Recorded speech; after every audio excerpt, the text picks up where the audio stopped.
What's up, guys? Today we're going to be checking out the Epson QB1000 4K projector. And thank you to Epson for sending this over for me to review.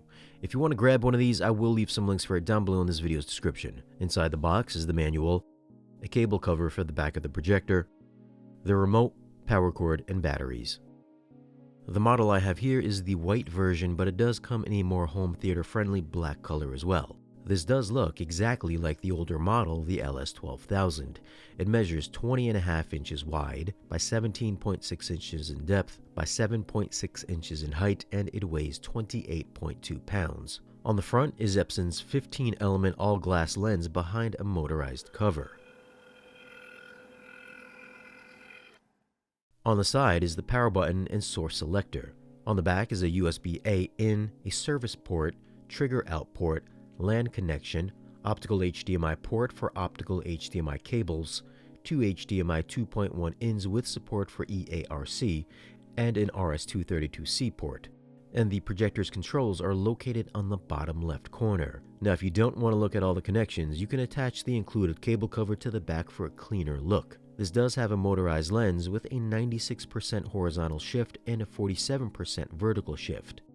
It does use their 3LCD technology by upscaling to achieve 4K resolution. It's rated at 3300 lumens and, new for this generation, includes dynamic tone mapping for improved HDR over the older models with dynamic contrast of 5 million to 1.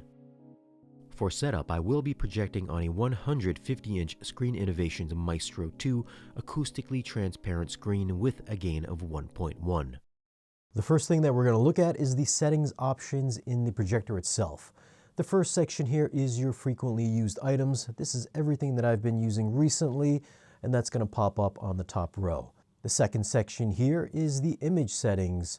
So we've got a few different color modes. We've got dynamic, vivid, cinema, and then natural. We've got sliders for brightness, contrast, color saturation, tint, and then sharpness. White balance controls. If you have the proper calibration gear, you can go ahead and calibrate your white balance. And just a full disclaimer, I am not a professional calibrator, so I do not have the required gear to calibrate the system myself. So all the changes that I'm going to be making in this video are going to be based off of the presets in the projector itself. Next section here is the frame interpolation. We all know what that is. Dynamic contrast, we got a few different options here. We got high, speed, normal, and then off. We'll come back and take a look at that later. Image enhancement, I've got this turned off, but there are different presets. Once you select a preset, you can see that these are the preset settings that are under each preset. So noise reduction, MPEG noise reduction, super resolution, which lets you adjust fine line and then soft focus detail. We've got auto contrast enhancement, and then you can reset those settings there. I have not used any of these settings, so from here on out, I will not have any of these settings turned on. Next option is the Scene Adaptive Gamma. This will adjust the color tone according to the scene and also enhance contrast as well. We'll come back and take a look at that later. Next section is Gamma, and then RGB CMY. Again, if you have the proper calibration tools, you can adjust that there, and then you can reset to defaults. Next section is the Signal I/O. We've got your source selector, which you can choose between HDMI 1 and 2, signal format. You can choose between limited and full. Overscan, on, off, color space, auto, 709 or 2020. Dynamic range, you can choose between auto, SDR, HDR10, 10 plus, and then HLG.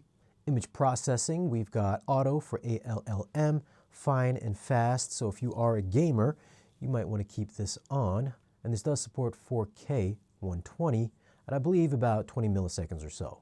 HDMI in EQ level, so if you are experiencing no picture or issues with your picture, you might want to come in here and then change the settings to see if that will resolve your issues. And then reset to defaults. Next section is installation. Here we have the test pattern. You can isolate your different colors here, and by selecting display position, this will throw up the crosshair grid right on screen to get the projector lined up with your screen. For projection setup, we have front, rear, front ceiling, and then rear ceiling. Next selection is geometry correction. So if you want to keystone correct this image, you can do so by digitally manipulating the image here. So for vertical, you can see how I've got the image digitally kind of skewing upwards. And then you can also change this horizontally as well. So if you have a less than ideal setup, you can digitally correct the image. Again, this is not the correct way to do it. So if you want to get the best image possible, make sure you get the projector as squared as possible with your screen or with your wall. And it is nice that Epson does give you a warning on screen saying that if you do use this setting, the image may be distorted. Do you want to continue? And to reset everything, hold down the escape button for 2 seconds and that'll reset everything. Next option is blanking. We got high altitude mode on or off, and then reset the installation settings. Next section is display. We've got no signal screen. You can choose between black, blue, or the Epson logo. Startup screen on or off. Messages on or off, which will display little status messages. The menu color, you've got black and white. Standby confirmation on or off. Panel alignment, which you can turn on or off. If you want to try to align your panel, you can select which color you want to adjust and then click on Start Adjustments. So if you are noticing any bleeding of red or blue, you can shift the whole panel or adjust the 4 corners.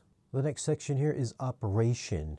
So here is the light output. You can select anywhere from 50% all the way up to 100% brightness. And you can do this in increments of 5. As you can see, the higher you go up, the brighter the image gets. But for shooting this portion of the video, I'm going to keep it at 50%. Here's direct power on. We've got sleep mode, sleep timer, standby mode. You can keep communications on or off. We've got indicators, which are located on the top of the projector. Trigger out on or off. Invert the directional buttons on the back. So if you are reaching from over top, you can invert what the buttons do. And then you can reset the operations. And the next section here is management. We got lens lock, child lock, control panel lock, color uniformity, and all these other settings here as well. And then for the next section is your network settings.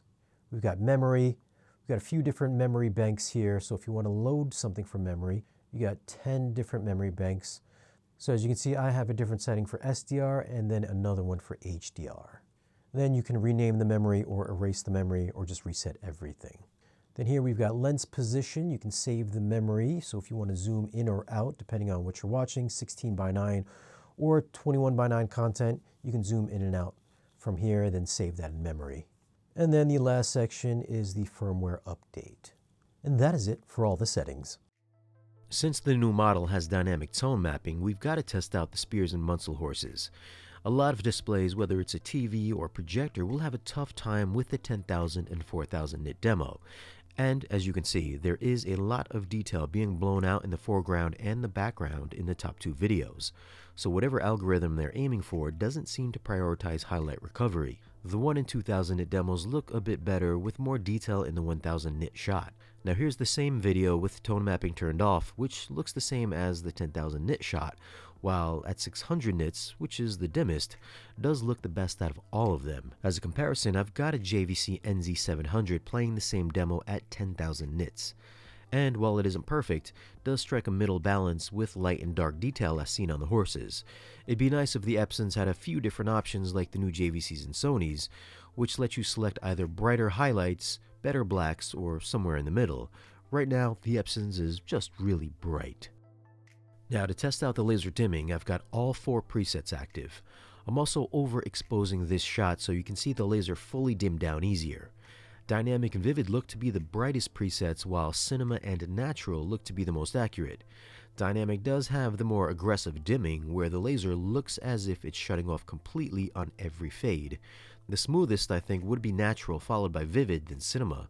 I find that using Dynamic gives the best contrast, but on those fade-outs, it dims down quickly, but then it comes to an abrupt stop and then shuts off. So while it does go darker faster, it is noticeable and can be kind of jarring. If there's a way to smooth that out, then definitely leave a comment. The next thing is the adaptive gamma. You can go in 1-step increments up to 20, but I'm using off, 5, 10, and then 20 to make it easier to see the changes. This will change depending on how dark and bright a scene is, and the higher that you go up, the brighter the image gets, and also the more vibrant it gets. It does clip detail the higher that you go up, and the blacks do lift as well, but you can see more in the shadows. Now, there are some really dim movies out there, which I do find this setting helpful for, even though it might not be the most accurate. So this is one of those settings I think you'll find yourself testing it with every piece of content you start watching. And if you couldn't tell, this is a really dark movie with a very black color palette. On lesser projectors like some lower-end DLPs, the blacks will come across muddy and devoid of detail. The Epson looked just as good as the JVCs and Sonys that I have on hand. The JVCs still have a minor edge on both, as you can see in this photo, but the Epson is still a knockout. It's slightly more raised than the JVC, but still, the Epson does an excellent job. And the last thing is the dynamic contrast. Keeping it off looks the most natural, while normal and high speed is a touch brighter, but also a little bluer. In person, I didn't find normal or high speed made a very big difference, so I kept it off most of the time. As with Epson's previous 4K projectors, it is upscaling to achieve 4K resolution. At about 9 feet and further back, I think you'll have a tough time seeing the difference between a native 4K projector and the Epson. Comparing the sharpness of the Epson against the JVC, and having sharpness turned down on both, we can see here in this close-up the pixel structure of the Epson, which are those tiny, lightly colored squares. On the JVC, it remains smooth. This is easier to see on brighter colors, that's why I chose white. But again, on my 150-inch screen at 9 feet and beyond, you might have a tough time seeing it. At the time of this video, the QB1000 is selling for $8,000. I think if you're in the market for a projector in this price range, you're probably going to compare it to the JVC NZ700, which is $1,000 more. I found them to be equally as quiet on full laser output, and their size is comparable to each other if you're tight on space. JVC did have a slightly crisper picture being a native 4K projector, but the Epson was definitely the brighter of the two, which made HDR content more impressive to look at. I would like a little more granular control of how the tone mapping works, as I've mentioned earlier, and I would like to have the projector automatically switch between my SDR and HDR presets. Right now, I've got to manually switch back and forth, unless there's a setting that I'm missing somewhere. Other than that, I think this is a knockout performer that's incredibly bright. If you want to get 3300 lumens on a Sony or JVC, you're gonna have to drop over $26,000 or more, and that's a lot of spare change. Well, let me know your thoughts on the new Epson projectors. How do you think they stack up against the other guys? Leave a comment and let me know. Now, if you do want to pick one of these up, I'll leave some links for it down below in this video's description. Thanks for watching, subscribe if you haven't already, and I'll see you in the next one.